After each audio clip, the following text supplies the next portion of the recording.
Thingkho Le Malcha by KSO Media and Documentation Cell.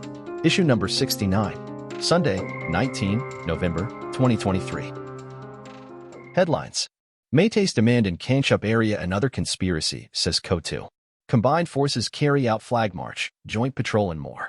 Surrender of 5 KWKL cadres raises alarming situation about security. Flight services disrupted after sighting of unidentified flying object. Mizoram. 29 Myanmar soldiers who crossed over to India after gunfight sent back. Radical outfit chief threatens to eliminate Meitei political leaders. Arambai Tangle's connection with state police exposed. Atrocities of Arambai Tangle goons upon Meitei civilians surface once again. Perspective of a philanthropist in relief centers. Banned by MHA for 5 years. A look at active Meitei insurgent groups in Manipur and their demands. Thingkho Le Malcha. Relief Center Update. Hidden Valley Relief Center. Gangpamual, Lamka. Managed by Young Vifi Association, YVA General Headquarters. Total inmates registered, 397. Male, 183. Female, 214. Kuki Victims Update AS on November 10, 2023. Deaths, 150. Villages burnt, 200 plus. Houses burnt, 7,000 plus. Churches and synagogues burnt, 360. Displaced persons, 41,425. Meiteis demand in Haokip area another conspiracy, says KO2. Condemning the demands of the JC and the assurances of the infamous dictator, N. Biren Singh, and his cohorts, which is purely communal in color, the Committee on Tribal Unity, KOTU, Kongue, said on Sunday that the Joint Action Committee of late Laikonbam Abimcha and its demands to the state government is just another conspiracy of the Meiteis to infiltrate the Kuki areas. Regarding Haokip areas and the 3-day time-bound eviction of the original Kuki, Zo forest dwellers, any attempt to infiltrate the buffer zones under the pretext of eviction will be taken as an act of aggression. KOTU said in its press statement. The tribal committee also stated that compensation and ex gratia provided during the ethnic conflict is a butter on the Meiteis bread, ignoring the plight of the Kukis. It reminded the Union Home Ministry that there is an active plan to compensate the next of kin of a deceased Meitei, but no such plan has been framed for the benefit of the family members of the deceased Kukis, who are the worst affected in this Meitei violence. KOTU alleged that another assurance for deploying state forces in the buffer zones of Impel West and Kangpokpi is an attempt to replace neutral forces. This move will invite serious repercussions and the simmering tensions along the border will escalate to another dimension, it said. Combined forces carry out flag march, joint patrol and more. A combined team of Rapid Action Force, RAF, and More Police Station carried out a flag march in More Town, which is at the Myanmar border in Thingkho district around 2 p.m. after the curfew relaxation timings on Saturday. The flag march led by RAF Assistant Commandant and OC Moore went through the routes within the jurisdiction of Moore Police Station, including Moore Gate Number 1 and 2, and concluded at 3:30 p.m., as per sources. However, MR/IRB and Special Commandos deployed at Moore Town reportedly did not take part in the flag march.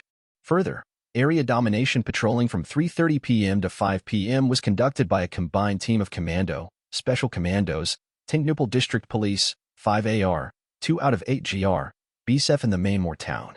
As per reports, most areas of Moore Town are under constant surveillance by the state force, while the Assam Rifles are deployed in Haolinfai and Timanu area. It may be mentioned that curfew is imposed from 2 p.m. till 6 a.m. every day and more. Surrender of 5 KWKL cadres raises alarming situation about security. Assam Rifles deployed in Saibol Company Operating Base, CB, in Thingkho District aided in surrendering of 5 KWKL cadres to the mainstream. These 5 youths, originally seeking training as village volunteers in the Kukshing relief camp, were deceived and handed over to KWKL cadres near the Indo-Myanmar border. They were made to live in deplorable conditions and were made to perform menial tasks at the insurgent camps.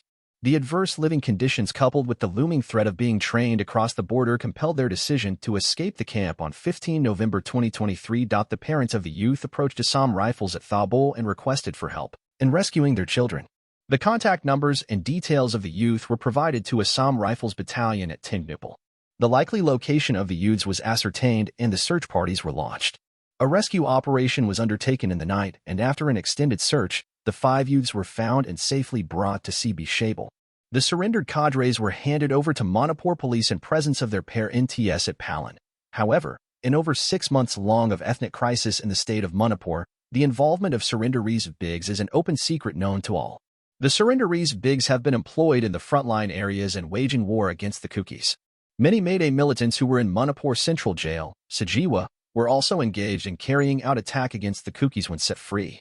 There have been many instances of Bigs donning police commando uniforms disguising as police commando to loot and attack the Kukis. On November 8th, the commanding officer of one Assam Rifles at Salem was reportedly abetting the infiltration bid of Mayday militants to India from Myanmar. The Mayday militants were trying to enter India illegally from Myanmar via Ivanjang village, bordering India, Manipur, and Myanmar. On November 17th, about 23 cadres of valley-based insurgent groups, Bigs, who intruded into the Indian territory from their bases in Myanmar, have been transported towards Impole Valley from Chundel district with the tacit support of Kal S.B. Sharma of One Assam Rifles. Ceylon.it is a well-known fact that many Bigs are operating together with military junta of neighboring Myanmar. These anti-national elements have carried out subversive, secessionist, terrorist, and violent activities on Indian soil and took refuge at their bases in Myanmar. Flight services disrupted after sighting of unidentified flying object.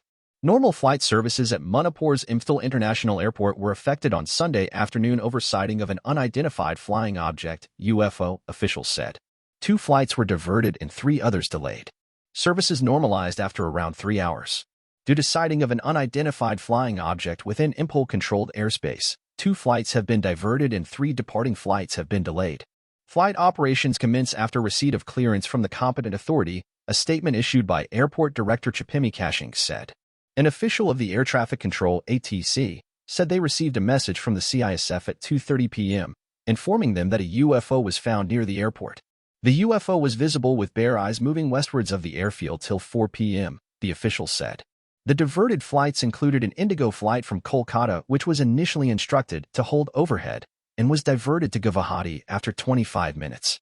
The delayed flights, however, left Impole Airport after receiving clearance late after around 3 hours. The Indian Air Force Eastern Command at Shillong was informed of the development, the official said. Manipur is bordered by Nagaland, Mizoram, and Assam, besides sharing an international border with Myanmar to its east. Mizoram, 29 Myanmar soldiers who crossed over to India after gunfight sent back.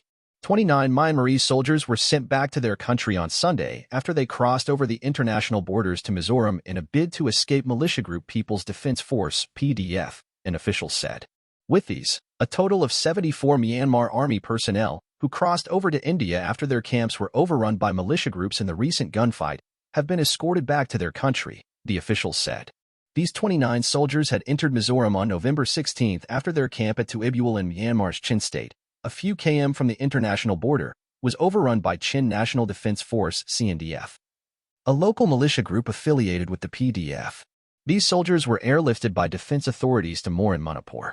For more, they went to TMU, the nearest Myanmarese town, the official told PTI. Incessant rains disrupted the process, which prolonged their stay in India, the official added. The Myanmarese soldiers came on foot to Saikumphai in Mizoram's Champhai district near Tayau River, the natural boundary between India and Myanmar, and were received by the Assam Rifles and State Police, the officials said. They were in the custody of Assam Rifles before they were sent back to their country, she said. Earlier, 45 Myanmar soldiers, who fled to Mizoram after their camps were overrun by PDF, were sent back to their country. At present, the situation along the India-Myanmar border is peaceful and there are no reports of any clashes since November 15th, officials said. Around 5,000 civilians also crossed over to Mizoram after the fighting started in the neighboring country last week. The majority of them have returned to their country, a police officer said. Mizoram shares a 510 km long porous border with Myanmar. The northeastern state has provided shelter to more than 31,000 people from Myanmar, who fled after the military junta seized power in a coup in February 2021. The Myanmar nationals, who took shelter in Mizoram, are from the Chin community. The Chins and Mizos belong to the Zo ethnic group. Radical outfit chief threatens to eliminate Mayday political leaders, Arambai Tangle's connection with state police exposed. Pramit Singh, the chief of a radical outfit called the Mayday Lipan, has threatened to eliminate the leaders of the 10 political parties, particularly RK Nemel, for allegedly speaking against the group's command.I in his social media post with a video clip of the 10 political parties' press conference. On Friday, Pramit said, in Manipuri, Chingnuraga Lirambadu Mayak Singh Chujik. I koji the Mayam Thakrabasi na koina Insanlaga Papi Paisa Paraga, so-called activist Anada Sajinaba Urabor Fei Fei. Masinda tudi towning debania dubu enemy within Loisendrati mitop enemy Loisenba oithoktivasale, which roughly translates in English as, it has now become clear just as it was expected. So you all have been instigating the two so-called activists, Bublu and Brinda, by paying your poppy profits to stand and speak against our own people even as many have lost their lives? That's fine. I have no desire to turn against my blood brothers, but there's a saying that without eliminating the enemy within, you cannot defeat the enemy outside. In a press conference, one of the leaders of the political parties, RK Nime, urged the radicalized groups not to intimidate individuals like Bublu Loidingbam, human rights activist, or Th Brinda, a former super cop, which the Meitei Lipun chief outrightly rejected. The radicalized groups of Arambai Tangle and Meitei Lipun were against the two sane Meitei individuals for not following to their line of command. It is known to the world that the ongoing ethnic pogrom unleashed by the private armed militia groups of Arambai Tangle and Meitei Lipun upon the Kuki tribal people of Manipur is a gross violation of human rights, most uncivilized and highly condemnable and punishable in the national and international courts of law. However, as the state government slipped into what is called a kakistocracy under N. Biren Singh's authority, no action has been taken against the radicalized militia groups. Impul Valley is now ruled by the two radical groups, and there cannot be any opposing voice in the state's Council of Ministers and the common people. Anyone opposing the command of the Arambai Tangle and Meitei Lipun would face the brunt of violence and intimidation from the militias who are loyal to the top political leadership, including the lone Rajya Sabha MP Lizembasana Jaba. Interestingly, the complicity of the state machineries with the radicalized armed groups in waging war against the Kukis has been evidently available in the public domain. In a viral video surfacing on social media, the leader of the Arambai Tingal Sekmai unit, Robin Kwirikpam, had revealed his meeting with state police officers often in their plan for fulfilling the ethnic pogrom. In his speech during the Arambai Tangle meeting, the leader, donned in police commando uniform, said that they had a crucial meeting with Impul West Superintendent of Police including other police officers. After the meeting with police officers, he said, another meeting was held with the other units of Arambai Tangle and discussed do's and don'ts to be followed in waging war against the Kukis. It is clear that with the deep ethno-political divide in Manipur, the law and order situation under N.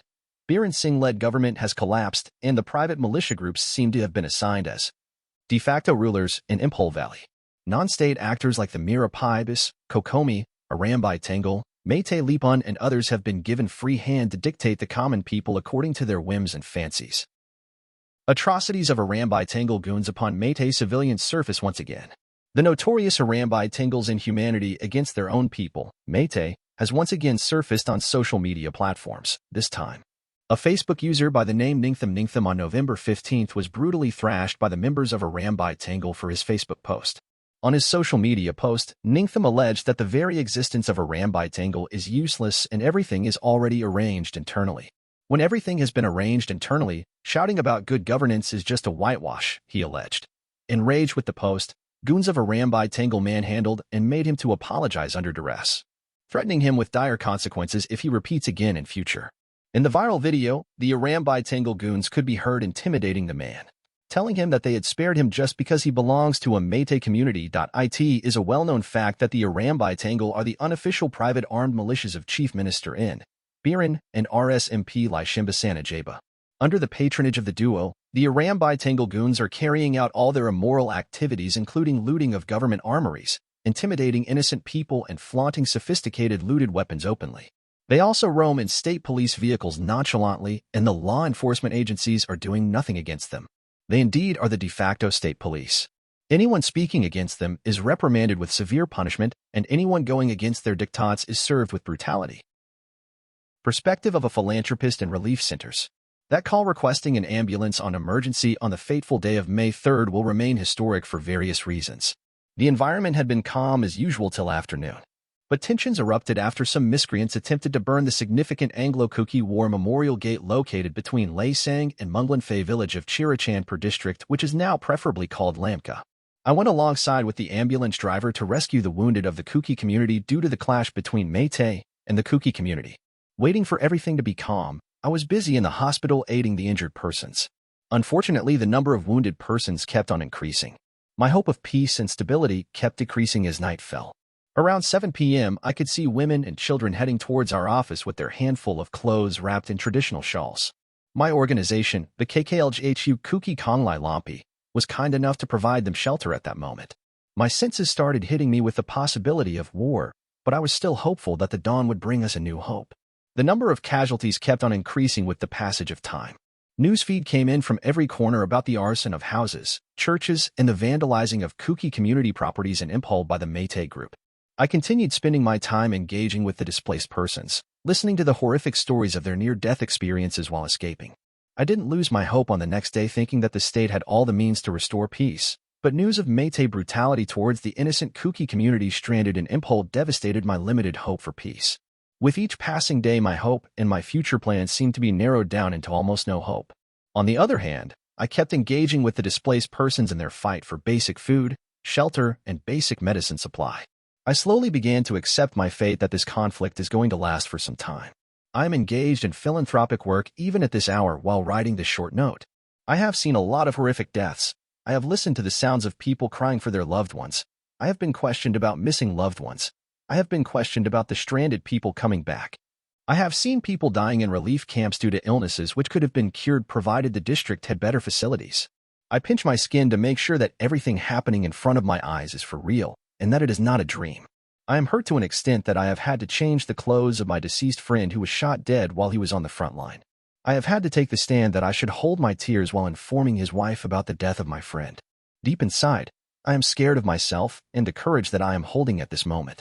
I sometimes feel I lack emotions, which I feel I am used to, of hiding my tears towards the feeling which would be quite sad for any common man. I do feel I should visit a psychologist as that used to part is something which is not normal. But then, working in a philanthropic organization needs sacrifices which include minimum amount of sleep, sometimes skipping lunch and dinner. Mention may be made that my organization is looking after a huge number of IDPs, more than 10,000 to be precise. The nature and boundary of work in philanthropic organization is not defined, hence one should be always ready. As much as the working boundary is not defined, the sacrifice made by the volunteer is not limited.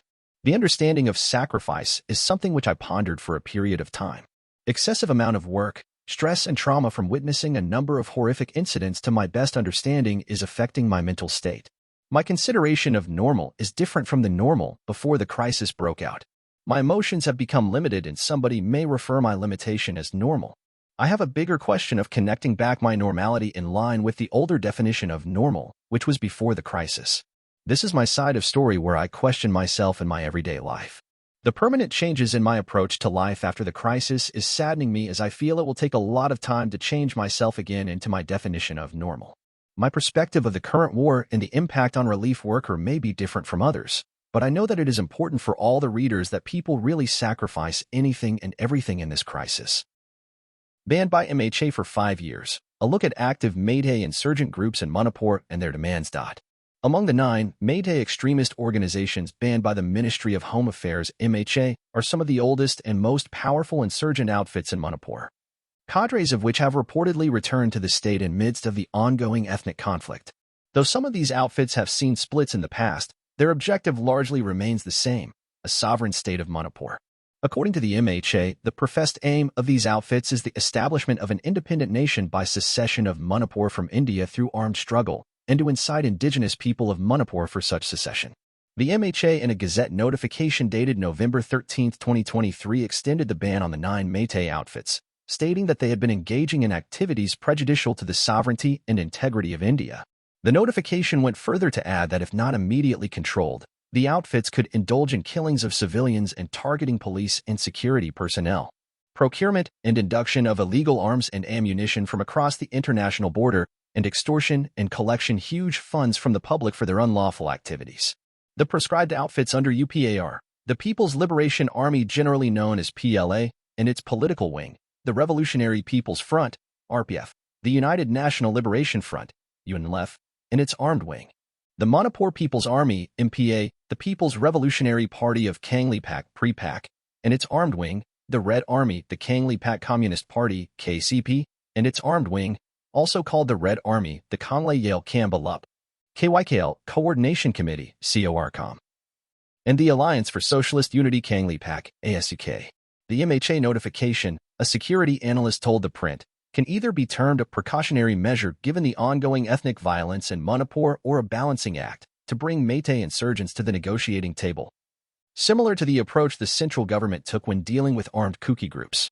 It could also be a balancing act on the part of the central government, as it is currently engaged in talks with the Kuki insurgent groups that have signed a suspension of operations (SU) agreement with the government in 2008.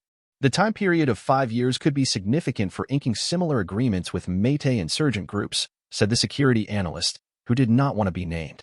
The extension of the ban comes in the wake of ethnic violence in Manipur between the Meiteis and the Kukis, which has left hundreds dead and tens of thousands displaced.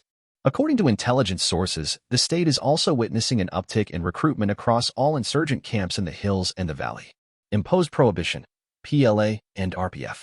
The Revolutionary People's Front, RPF, is the political wing of the People's Liberation Army, PLA, which was formed in 1978 to liberate Manipur. It is also among the active separatist insurgent groups in the northeast that continue to reject the government's offer of peace talks. The RPF, established a year after the PLA was formed, runs a government in exile in Bangladesh. One of the most elusive guerrilla leaders in the northeast, Ironbam Chowran, president of the RPF at the time of his death in February this year, believed it was not possible to achieve freedom through peace talks. Though it has not been ascertained where Chowran breathed his last, security analysts told the print that he could have spent his final days in Mandalay, Myanmar. Some RPF leaders also operate from Myanmar, said analysts, adding that though it is a Meitei outfit, the PLA claims itself to be a trans-tribal organization. Members of the PLA/RPF have pledged to take up arms for the sovereignty of Manipur and claim to represent all communities, including Meiteis, Nagas, and Kukichins. The RPF/PLA is also one of the few insurgent groups in the state that have not splintered into factions. With an estimated strength of nearly 2,000 cadres, the PLA/RPF is counted among the largest active insurgent groups in the northeast. Not long after the establishment of the RPF, the region witnessed a spurt of insurgency. In September of 1980, the Manipur government declared the entire valley a disturbed area and imposed the Armed Forces, Special Powers, Act (AFSB) 1958. The RPF, PREPAC, and KCP were declared unlawful organizations on October 26, 1981. In 1990, the PLA/RPF announced a ban on the sale of liquor in the state. Besides enforcing total prohibition and gunning down rape accused, their cadres also launched a vigorous drive against drug peddlers. According to security analysts, the outfit maintains alliances with other insurgent groups active in West-Southeast Asia, WESIA, including UNLF, PREPAC, National Socialist Council of Nagaland Kaplang and SCNK, United Liberation Front of Assam Independent, ULFAI, and the Myanmar-based Kachin Independence Army, KIA. In underground parlance, WESIA includes Northeast India, Bhutan, North Bengal, and Myanmar. Data collected by ICM shows that 21 PLA cadres were arrested in connection with 14 incidents till November 11 this year. Once expulsion of outsiders, PREPAC. The People's Revolutionary Party of Kangleipak, PREPAC, is a Manipur-based armed insurgent group formed on October 9, 1977 under the leadership of R.K. Tilakandra. Its demands include an independent homeland and the expulsion of outsiders from the state. The outfit became dormant after Tilakandra was killed in an encounter with security forces in 1986. Following his death, S. Wanglan became the outfit's commander-in-chief. The PREPAC has gone through many splits since. In May 2011, PREPAC's Assistant Secretary, Publicity, and Propaganda in charge, Major N. Sunil declared at a press meet in a Hill district that the outfit had been rechristened as PREPAC Progressive. While stating that this would not amount to any change in the PREPAC emblem or Foundation Day, Sunil also declared that PREPAC Pro will remain committed to the struggle for independence, adding that the rebranding was done as per the wishes of the public to present a united front of all Manipur-based revolutionaries. At present, PREPAC Pro is led by its chairman, Longjam Palabam. In 2001, the outfit had rejected then-Chief Minister Ratbinod Koijam's offer of a ceasefire and has since ruled out any talks with the government of India unless the independence of Manipur is included in the agenda. Camps in Myanmar. UNLF. The oldest known Meitei insurgent group in Manipur, the UNLF was formed under the leadership of Arambam Sumrendra on November 24 to establish an independent, sovereign Manipur. It is among the biggest separatist outfits active in the northeast with several camps in Myanmar's Sagoing region as well as in parts of Bangladesh. Its leader Arambam Sumrendra was killed by unidentified militants in Imphal on June 10, 2001. In the 70s and 80s, the UNLF concentrated mainly on mobilization and recruitment. And in 1990, it launched an armed struggle for the liberation of Manipur from India. That same year, it formed an armed wing called Manipur People's Army, MPA. The UNLF witnessed a formal split in the mid-1990s when N. Oken, trusted lieutenant of the outfits, then General Secretary Raj Kumar Magun, broke away and formed the Thingkho Le Malcha. The pre-pack later brokered peace between the two. Magun alias Sanayima, a scion of the Manipuri royal family, later took over as chairman of the UNLF. After Magun was apprehended in Bangladesh in 2010 and handed over to India, Cunningham Pambe assumed the role of chairman. In 2021, the outfit split into two, one faction answerable to the outfit's central committee and the other led by Pambe. Insurgency-related deaths at 10-year high. The print had reported earlier on how the conflict in Manipur has triggered a spate of organized clashes between armed insurgent groups, divided along ethnic lines. According to data from the Delhi-based Institute for Conflict Management, ICM, published on the South Asia Terrorism Portal, SAP, deaths attributable to insurgency are at a 10-year high in the state. As of November 11, 2023, the portal attributed 139 fatalities to insurgency-related incidents in Manipur. These included 68 civilians, 54 insurgents, 16 security forces personnel, and one unspecified casualty. Recognized insurgent groups have not claimed responsibility for most of these attacks reported in the state since the beginning of this year. Over 80% of insurgency-related deaths in Manipur were reported before 2010, with 0 fatalities in the past 5 years across 7 districts, including Imphal East, Imphal West, Senapati, and Ukhrul. However, at least 180 have been killed and more than 1,100 injured across the state since ethnic violence erupted on May 3 between the Métis, predominantly based in the valley, and the Kuki tribes in the hill districts. This volatile scenario has reignited concerns regarding insurgency in Manipur, prompting appeals for peace accords, particularly with valley-based insurgent groups of BIGs. According to reports in sections of the media, Métis insurgents from proscribed outfits under the Coordination Committee, CORCOM, a conglomerate of BIGs, have returned to the state. The CORCOM includes the Pre-PAC and its progressive faction, Pre-PAC Pro, the RPF, and the UNLF. Other groups including the KCP and KWKL, which were earlier part of CORCOM, are also believed to be resuming activity. Like most other insurgent groups in the Northeast, these outfits extort locals and businessmen for funds, sources in the security establishment told the print. The violence in Manipur has also reportedly led to a spike in demands of extortion by insurgent groups and their overground operatives in both valley and hill areas. As stated in the MHA notification, the central government believes that if there is no immediate curb and control of these organizations, they will take the opportunity to mobilize their cadres for escalating their secessionist, subversive, terrorist, and violent activities. With displaced people from both communities facing all kinds of hardships, insurgent outfits in Manipur have found fertile ground for recruitment of cadres and are trying to re-establish their positions in society, said the security analyst quoted earlier. Before this, the central government had in a Gazette notification dated May 15, 2019 declared the same Mayday insurgent groups, including their various fronts, wings, and factions, as unlawful associations. Though the 2019 notification did not specify the period of the fresh ban, it referred to a declaration made in a Gazette notification dated November 13, 2018, confirming the pronouncement under provisions of the Unlawful Activities Prevention Act. The Gazette notification, said a Métis writer who did not want to be named, was preceded by speculation about the Manipur government initiating peace talks with a Métis insurgent group. The central government have been doing this for the last many years. The only difference, this time around, is the language and announcement of the notification to extend the ban for 5 years. Maybe, in this period, the government will think of either wiping out these groups or bringing some of them to the negotiating table. We have been hearing of the Manipur government initiating talks with an insurgent faction.